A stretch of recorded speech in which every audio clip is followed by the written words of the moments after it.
There were three surgical options at the time. There was the lap band, the gastric sleeve, and the bypass. I ruled that out for one reason. They have to make too many incisions, therefore there's too many things that need to heal. The lap band I didn't like. I didn't like only because I looked at that as a very high maintenance surgery. I ended up deciding that I was going to do the gastric sleeve. The gastric sleeve limited your quantity of what you can eat.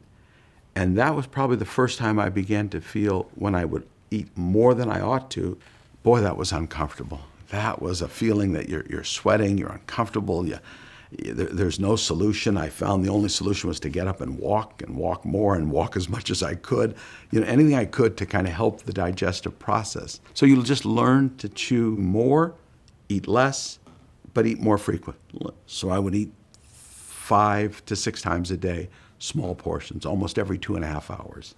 I thought the process of healing teaches you a great deal because over time, every 2 weeks or every 3 weeks, you're able to expand what you were able to eat, the quantity and the texture as well.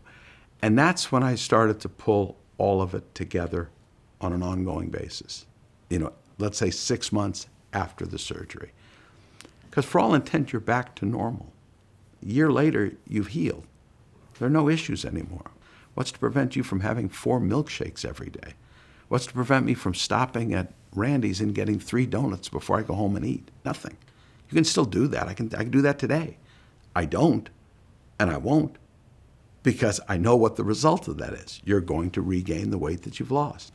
And it's not uncommon from the experiences that I've seen for people to regain weight because they don't embrace the components of consumption, what you need to do, how you need to do it, and how you want to change. I found the stages you had to go through in terms of broadening your foods were a tremendous benefit because it pulled back the ways in which to manage what you eat.